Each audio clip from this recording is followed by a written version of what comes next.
नमस्कार। आकाशवाणी से प्रस्तुत है समाचार प्रभात।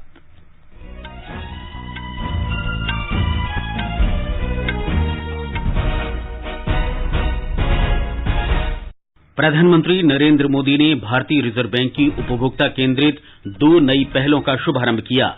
10 खरब डॉलर के सरकारी बॉन्ड बाजार व्यक्तिगत निवेशकों के लिए खुले। प्रधानमंत्री ने कहा, पिछले 7 वर्ष में भारत में डिजिटल लेनदेन 19 गुना बढ़ा। रेलवे बोर्ड ने विशेष रेलगाड़ियों का दर्जा समाप्त करने और कोविड से पहले का किराया बहाल करने का फैसला किया।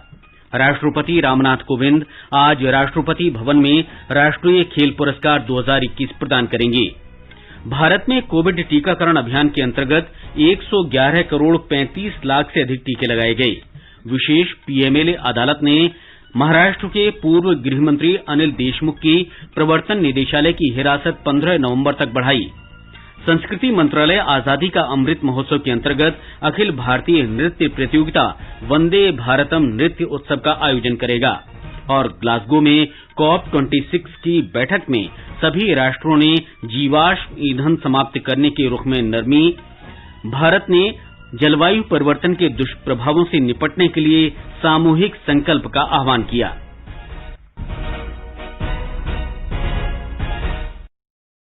समाचार प्रभात में देवेंद्र त्रिपाठी के साथ मैं मुकेश कुमार।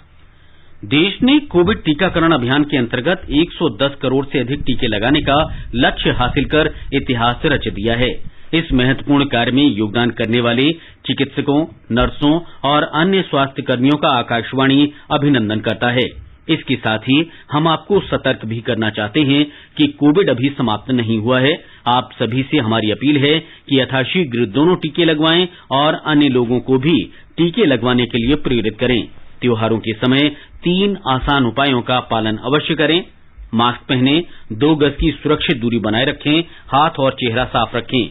कोविड से संबंधित कोई भी जानकारी और मार्गदर्शन के लिए राष्ट्रीय हेल्पलाइन नंबर 011-2397-8046 और 1075 पर संपर्क करें।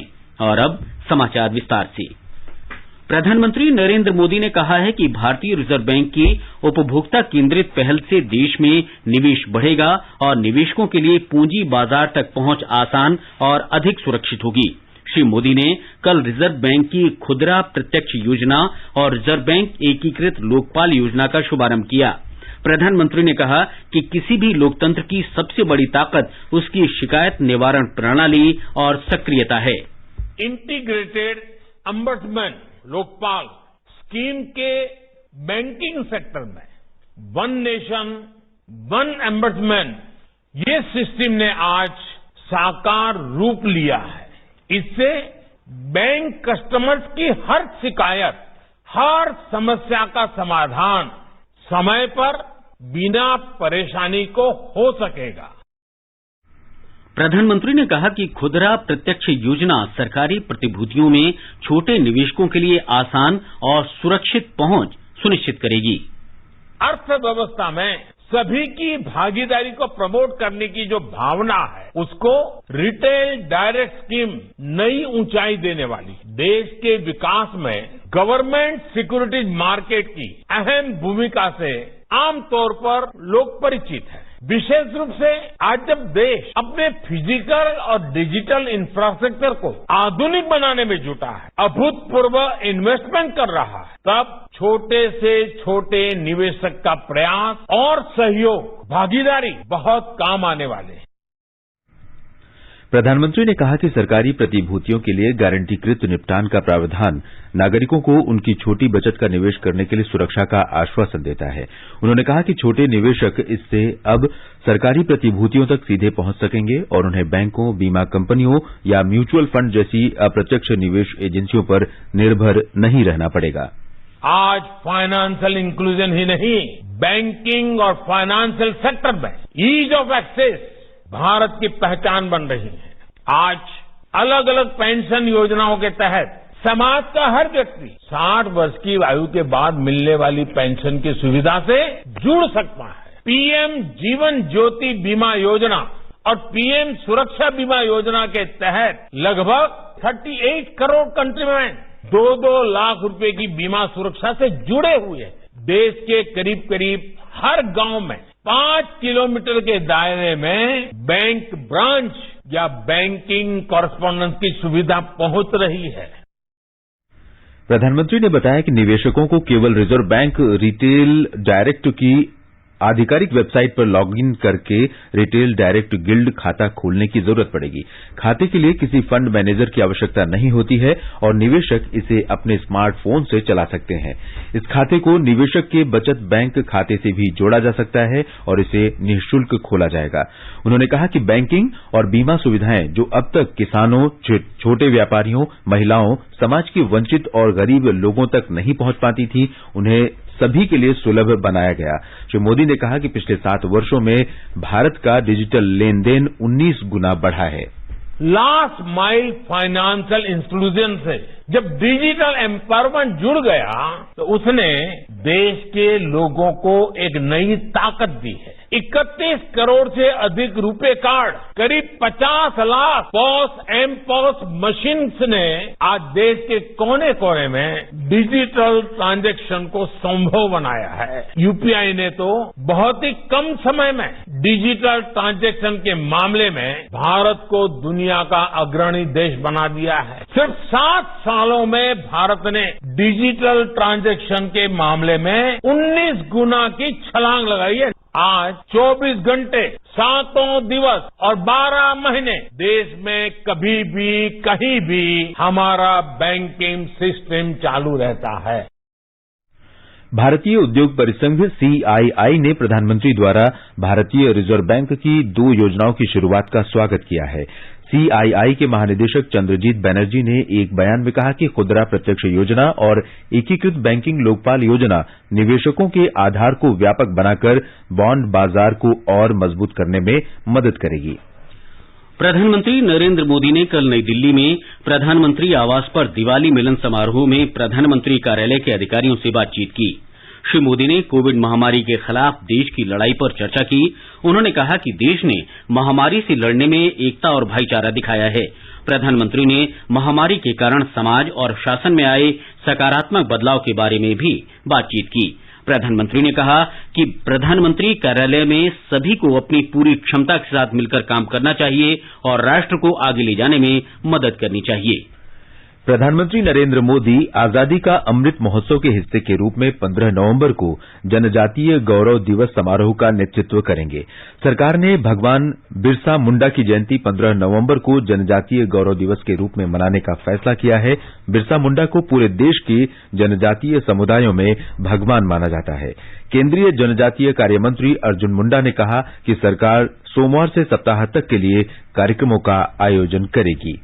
जहां 15 नवंबर को हम जनजातीय गौरव दिवस के रूप में मनाएंगे, वहीं देश के सभी हिस्से में हम इस आयोजन में देश भर के विभिन्न हिस्सों में अपने स्वतंत्रता सेनानियों को श्रद्धांजलि अर्पित करने का काम करें।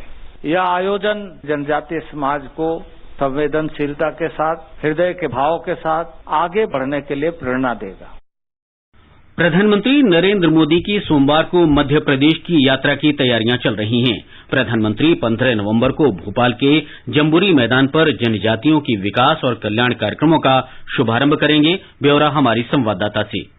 जनजातीय गौरव दिवस को लेकर झाबुआ, अलीराजपुर जैसे प्रदेश के आदिवासी जिलों में खासा उत्साह है। हर गांव में गौरव यात्रा निकाली जा रही है। कार्यक्रम भोपाल सहित सभी आदिवासी बहुल ग्राम पंचायतों में आयोजित किया जा रहा है, जहां स्थानीय लोग टेलीविजन और वेबकास्ट के माध्यम से कार्यक्रम में जुड़ेंगे। जनजातीय गौरव दिवस महासम्मेलन के दौरान आने वाले वाहनों को टोल टैक्स से छूट दी जाएगी। कार्यक्रम में जनजातीय समुदाय अपने पारंपरिक परिधान में भाग लेंगे। पूजा पीवर्धन, आकाशवाणी समाचार, भोपाल। रेलवे ने तत्काल प्रभाव से मेल और एक्सप्रेस रेलगाड़ियों का विशेष दर्जा खत्म करने और महामारी से पहले का टिकट किराया बहाल करने का आदेश जारी कर दिया है। मंडल रेलवे को लिखे पत्र में रेलवे बोर्ड ने कहा है कि रेलगाड़ियां अब नियमित संख्या में संचालित होंगी और महामारी से पहले का किराया बहाल हो जाएगा। उत्तर रेलवे के मुख्य प्रवक्ता दीपक कुमार ने आकाशवाणी को बताया कि ये व्यवस्था लोगों को अनावश्यक यात्रा से बचने के लिए शुरू की गई थी। अब डिसीजन ये है कि जो ट्रेन हमारी त्योहार की स्पेशल ट्रेन 0 नंबर पे चल रही थी, अब वो नॉर्मल नंबर पे चलेगी। नॉर्मल नंबर पे चलने का मतलब ये उसके 2-3 इफेक्ट होते हैं। एक तो ये है कि जो स्पेशल ट्रेन की कैटेगरी है उसको खत्म कर दिया गया है। दूसरी बात ये है कि इसमें कुछ किराए स्पेशल लिए जाते थे, तो अब वो भी स्पेशल किराए जो है वो लेने वाली प्रक्रिया खत्म हो गई है। अभी जैसे जैसे हम लोग आगे बढ़ रहे हैं, नॉर्मलाइजेशन की तरफ इसका इफेक्ट आ रहा है।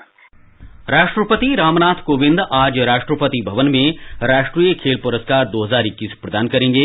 मेजर ध्यानचंद खेल रत्न पुरस्कार 12 खिलाड़ियों को दिया जाएगा। एक रिपोर्ट। 35 खिलाड़ियों को अर्जुन पुरस्कार से सम्मानित किया जाएगा। इनमें पैरा टेबल टेनिस खिलाड़ी भाविना पटेल, पैरा तीरंदाज हरविंदर सिंह, एथलीट अर्पिंदर सिंह, तलवारबाजी के लिए भवानी देवी, क्रिकेटर शिखर धवन, टेनिस खिलाड़ी अंकिता रैना, निशानेबाज अभिषेक वर्मा, मलखम्ब खिलाड़ी हिमानी उत्तम परब और मुक्केबाज सिमरनजीत कौर शामिल हैं। वीरेंद्र लाकरा, रुपिंदर पाल सिंह, अमित रोहिदास, वंदना कटारिया और मोनिका सहित 18 हॉकी खिलाड़ियों को अर्जुन पुरस्कार दिया जाएगा।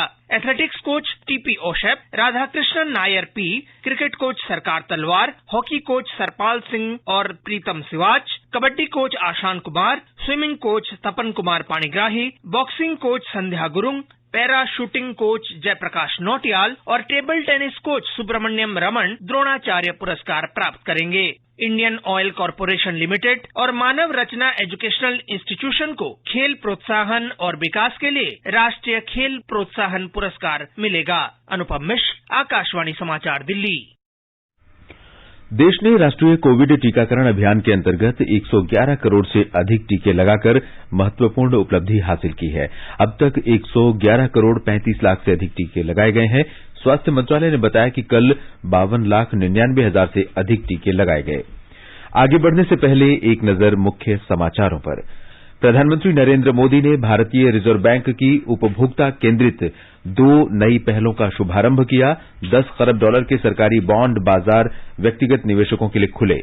प्रधानमंत्री ने कहा, पिछले 7 वर्षों में भारत में डिजिटल लेन देन 19 गुना बढ़ा। रेलवे बोर्ड ने विशेष रेलगाड़ियों का दर्जा समाप्त करने और कोविड से पहले का किराया बहाल करने का फैसला किया। राष्ट्रपति रामनाथ कोविंद आज राष्ट्रपति भवन में राष्ट्रीय खेल पुरस्कार 2021 प्रदान करेंगे। भारत में कोविड टीकाकरण अभियान के अंतर्गत 111 करोड़ 35 लाख से अधिक टीके लगाए गए। विशेष पीएमएलए अदालत ने महाराष्ट्र के पूर्व गृहमंत्री अनिल देशमुख की प्रवर्तन निदेशालय की हिरासत 15 नवंबर तक बढ़ाई। संस्कृति मंत्रालय आजादी का अमृत महोत्सव के अंतर्गत अखिल भारतीय नृत्य प्रतियोगिता वंदे भारतम नृत्य उत्सव का आयोजन करेगा। और ग्लासगो में COP26 की बैठक में सभी राष्ट्रों ने जीवाश्म ईंधन समाप्त करने के रुख में नरमी दिखाई। भारत ने जलवायु परिवर्तन के दुष्प्रभावों से निपटने के लिए सामूहिक संकल्प का आह्वान किया। आजादी का अमृत महोत्सव के लिए सभी उपभोक्ताओं को शुभकामनाएं। हॉलमार्क सोने की शुद्धता सुनिश्चित करता है। हमेशा हॉलमार्क वाले सोने के आभूषण खरीदें। उपभोक्ता संबंधित किसी भी शिकायत के लिए कृपया राष्ट्रीय उपभोक्ता हेल्पलाइन के टोल फ्री नंबर 14404 पर संपर्क करें। उपभोक्ता मामले विभाग, भारत सरकार द्वारा जनहित में जारी। गृह मंत्री अमित शाह उत्तर प्रदेश की 2 दिन की यात्रा पर हैं। वे कल शाम वाराणसी पहुंचे और भारतीय जनता पार्टी की एक महत्वपूर्ण बैठक की अध्यक्षता की। हमारे संवाददाता ने बताया है कि श्री शाह आज आजमगढ़ और बस्ती जाएंगे और कई कार्यक्रमों में शामिल होंगे। अमित शाह आज पहले अखिल भारतीय राजभाषा सम्मेलन का उद्घाटन करेंगे, जो वाराणसी के दीनदयाल हस्तकला संकुल में आयोजित हो रहा है। 2 दिवसीय इस कार्यक्रम का मकसद अंतर्राष्ट्रीय स्तर पर हिंदी के प्रयोग को बढ़ावा देना है। इसके बाद आजमगढ़ जाएंगे, जहां वो राज्य विश्वविद्यालय की आधारशिला रखने के बाद एक जनसभा को संबोधित करेंगे। इसके बाद अमित शाह बस्ती में सांसद खेल स्पर्धा का शुभारंभ करेंगे और एक रैली को संबोधित करेंगे। सुशील चंद्र तिवारी, आकाशवाणी समाचार, लखनऊ। मुंबई में धन शोधन निवारक अधिनियम की एक विशेष अदालत ने महाराष्ट्र के पूर्व गृहमंत्री अनिल देशमुख की प्रवर्तन निदेशालय में हिरासत 15 नवंबर तक बढ़ा दी है। प्रवर्तन निदेशालय ने अनिल देशमुख को पिछले हफ्ते की शुरुआत में गिरफ्तार किया था। ये मामला मुंबई के पूर्व शीर्ष पुलिस अधिकारी परमबीर सिंह की शिकायत पर आधारित है। आजादी का अमृत महोत्सव के अंतर्गत संस्कृति मंत्रालय अखिल भारतीय नृत्य प्रतियोगिता का आयोजन करेगा। नई दिल्ली में कल संस्कृति राज्य मंत्री मीनाक्षी लेखी ने कहा कि वंदे भारतम सामूहिक नृत्य प्रतियोगिता इस महीने की 17 तारीख से आयोजित की जाएगी। 17 से 25 का पहला लॉट है पूरे भारतवर्ष में डिजिटल एंट्रीज के लिए। जो स्टेट लेवल एंट्रीज होंगी वो मंडे 29 नवंबर 2021 से शनिवार 4 दिसंबर 2021 तक के लिए ये भी वर्चुअल इवेंट होगा। और जोनल लेवल का जो इवेंट है, जो कि फिजिकल इवेंट होने वाला है, लोग आके परफॉर्म करने वाले हैं, वो शुरू होगा 9 दिसंबर 2021 से 12 दिसंबर 2021 तक। और वो नई दिल्ली, मुंबई, बैंगलोर, कोलकाता, ये 4 स्थानों पर होगा। और जो फाइनल इवेंट है नेशनल लेवल का, वो 19 दिसंबर 2021 को होगा और वो तालकटोरा स्टेडियम में होगा। विश्व के देशों ने ग्लासगो में COP26 बैठक में जीवाश्म ईंधन समाप्त करने पर अपना रुख नरम किया है। COP26 जलवायु शिखर बैठक में अंतिम समझौते के नए मसौदे से पता चलता है कि जीवाश्म ईंधन खत्म करने के रुख में नरमी आई है, लेकिन जीवाश्म ईंधन समाप्त करने के लिए आवश्यक सभी बातों को हटाया नहीं गया है। COP26 शिखर बैठक में निर्धारित समय तक उत्सर्जन खत्म करने का प्रस्ताव कल पारित किया गया। इस बीच भारत ने जलवायु परिवर्तन के दुष्प्रभाव से निपटने के लिए सामूहिक प्रयास का आह्वान किया है। केंद्रीय पर्यावरण, वन और जलवायु परिवर्तन मंत्री भूपेंद्र यादव ने कहा है कि ये संदेश तभी भरोसेमंद होगा जब विकसित देश समन्वित प्रयास करें और विकासशील देशों को वित्तीय सहायता दें। मिस्र के पर्यावरण मंत्रालय ने कहा है कि अगला जलवायु सम्मेलन COP27 शर्म अल शेख में होगा। राष्ट्रीय दृष्टिबाधित संघ ने उत्तराखंड के कांग्रेस विधायक मनोज राउत द्वारा एक दिव्यांग कर्मचारी के साथ कथित दुर्व्यवहार करने के विरोध में नई दिल्ली के कांग्रेस मुख्यालय के सामने कल धरना प्रदर्शन किया। संघ के महासचिव HK रुंगटा और अध्यक्ष कुसुमलता मलिक ने लोगों को संबोधित करते हुए विधायक की कृत्य की निंदा की और कहा कि ये कार्य दिव्यांगों के प्रति नकारात्मक और विकृत मानसिकता का प्रतीक है। आकाशवाणी समाचार की विशेष प्रस्तुति धरोहर में स्वतंत्रता आंदोलन के उन भाषणों, नारों और कविताओं से नई पीढ़ी को परिचित कराया जाता है जिन्होंने आजादी के दीवानों में उत्साह का संचार किया था। धरोहर प्रत्येक सोमवार परिक्रमा कार्यक्रम में प्रसारित किया जाता है।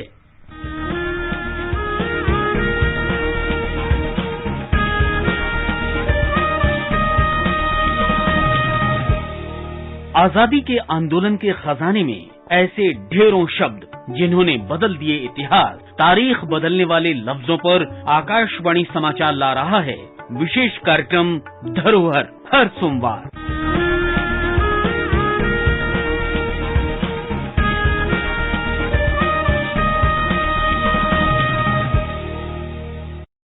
आजादी का अमृत महोत्सव के अंतर्गत आइए अब सुनते हैं आकाशवाणी की विशेष प्रस्तुति आजादी का सफर। आजादी का अमृत महोत्सव।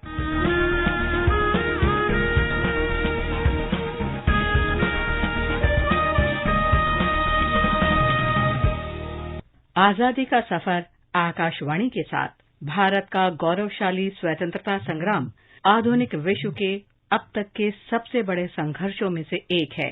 आकाशवाणी समाचार आपके लिए प्रतिदिन इस संग्राम की एक झलक लेकर आता है।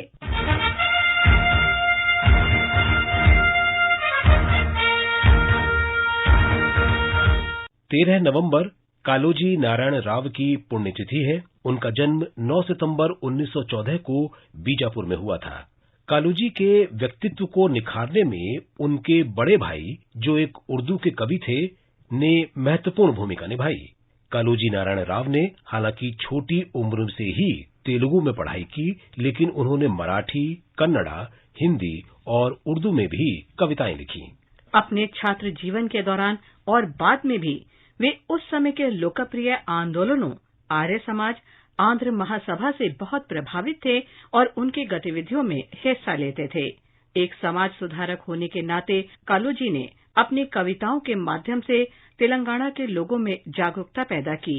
उन्होंने जन्म तुम्हारा है, मृत्यु तुम्हारी है, लेकिन जीवन देश के लिए है का नारा दिया। महात्मा गांधी और जयप्रकाश नारायण के एक उत्साही प्रशंसक कालूजी ने सत्याग्रह और पुस्तकालय आंदोलन में सक्रिय रूप से भाग लिया। पुस्तकालय आंदोलन ने 1930 के दशक की शुरुआत से साहित्यिक और पढ़ने की संस्कृति को जनता के बीच बढ़ावा देने का काम किया था। अपने काव्य संग्रह ना गोदावा यानी मेरा विरोध में कालूजी ने अपने जीवन, साहित्य और सक्रियता को दर्शाया है। कालोजी ने निजाम के निरंकुश शासन के खिलाफ भी जमकर लिखा। हैदराबाद राज्य के स्वतंत्रता आंदोलन में सक्रिय भागीदारी के लिए कालोजी को हैदराबाद के निजाम ने कैद कर लिया। कालोजी 1958-1960 के दौरान आंध्र प्रदेश विधानसभा के सदस्य थे। उन्हें 1992 में पद्म विभूषण से सम्मानित किया गया था। कालोजी ने लिखा था, मैं आज की वास्तविकता, बीते कल का सपना और आने वाले कल की याद हूं। वर्ष 2002 में कालोजी का निधन हो गया। उनकी इच्छा के अनुसार उनका शरीर अनुसंधान के लिए वारंगल के काकतीय मेडिकल कॉलेज में दान दे दिया गया। तेलंगाना सरकार ने कालोजी के जन्मदिन को तेलंगाना भाषा दिवस के रूप में घोषित कर उन्हें सम्मानित किया। मैं कोई महान कवि बनने या किसी महाकाव्य को लिखने के लिए साहित्य के क्षेत्र में नहीं आया हूँ। वैसे भी मैं आंदोलनों के हिस्से के रूप में भाषण दे रहा था, लेकिन फिर मुझे एहसास हुआ कि मेरी कविता कई भाषणों की तुलना में अधिक प्रभावी सिद्ध होगी। मैं वर्तमान समय में अपनी पीड़ा या न गोदावा को कलमबद्ध कर रहा हूँ। ये समाज का प्रतिबिंब भी है।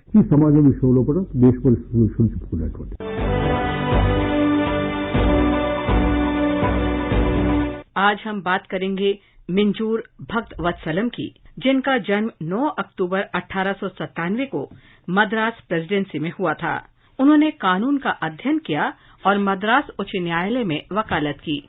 वे छोटी उम्र में ही स्वतंत्रता आंदोलन में शामिल हो गए। भक्त वत्सलम स्नातक स्तर की पढ़ाई के दौरान भी भारतीय स्वतंत्रता आंदोलन में शामिल हो गए। वो भारतीय राष्ट्रीय कांग्रेस में शामिल हुए और 1922 में मद्रास प्रांतीय कमेटी के सदस्य बने। भक्त वत्सलम ने दैनिक समाचार पत्र इंडिया शुरू किया और इसे 1933 तक चलाया। वेदारण्यम में नमक सत्याग्रह के दौरान वे घायल हो गए थे। उन्हें 1932 में भारत के स्वतंत्रता दिवस समारोह के आयोजन के लिए गिरफ्तार किया गया था और उन्होंने 6 महीने जेल में बिताए। 1936 के नगर निकाय चुनावों में भक्त वत्सलम मद्रास सिटी कॉरपोरेशन के लिए चुने गए और उन्होंने डिप्टी मेयर के रूप में काम किया। 40 साल की उम्र में भक्त वत्सलम ने 1937 के चुनाव में तिरुवल्लुर सीट जीतकर मद्रास विधानसभा में प्रवेश किया। भक्त वत्सलम ने भारत छोड़ो आंदोलन में भाग लिया और अंग्रेजों ने उन्हें जेल में डाल दिया।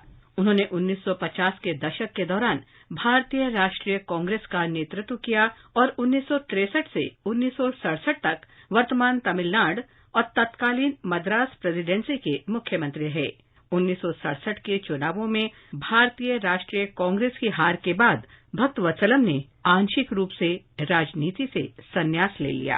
13 फरवरी 1987 को 89 वर्ष की आयु में मिंजूर भक्त वत्सलम का निधन हो गया।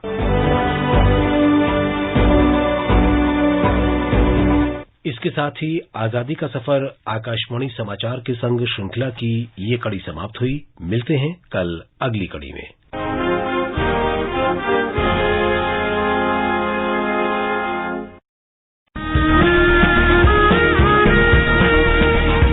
आजादी के 75 वर्षों का पर्व अमृत महोत्सव के पावन अवसर पर आकाशवाणी समाचार लेकर आया है अमृत महोत्सव क्विज। आप भी इस क्विज का हिस्सा बन सकते हैं। हमारे समाचार बुलेटिनों में पूछे गए स्वतंत्रता आंदोलन से जुड़े प्रश्नों का जवाब देकर। आपसे ये सवाल प्रत्येक सोमवार और मंगलवार को सुबह 8 बजे प्रसारित होने वाले बुलेटिन समाचार प्रभात में पूछे जाएंगे। श्रोता ईमेल अमृत महोत्सव quiz@prasarabharati.gov.in पर अपने जवाब भेज सकते हैं। आप अपने जवाब व्हाट्सएप नंबर 8826546262 पर भी भेज सकते हैं। विजेता का चुनाव सही जवाबों में से लकी ड्रॉ के माध्यम से होगा और इसकी घोषणा अगले दिन इसी बुलेटिन में की जाएगी। विजेता को प्रमाण पत्र के साथ एक उपहार भी दिया जाएगा। साथ ही विजेता का नाम हमारे ट्विटर हैंडल पर भी फ्लैश होगा। तो आइए मनाएं आजादी के 75 वर्षों का पर्व अमृत महोत्सव आकाशवाणी समाचार के साथ।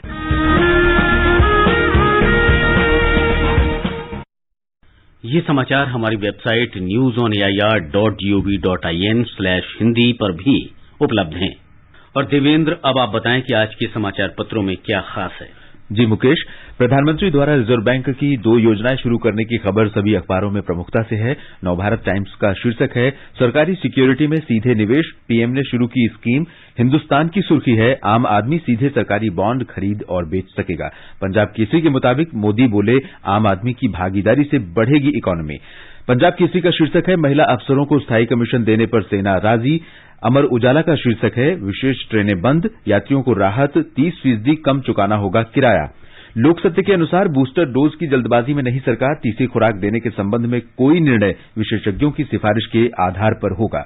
हरिभूमि ने प्रमुख रक्षा अध्यक्ष जनरल बिपिन रावत का बयान देते हुए लिखा है कि भारत की सुरक्षा के लिए सबसे बड़ा खतरा चीन, सीमा और समुद्र में निपटने को तैयार। वीर अर्जुन लिखता है, 1 करोड़ का इनामी माओवादी पत्नी के साथ झारखंड के सरायकेला में गिरफ्तार।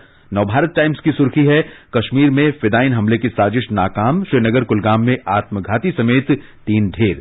हिंदुस्तान ने आदेश शीर्षक से लिखा है, गायत्री प्रजापति को आखिरी सांस तक कारावास।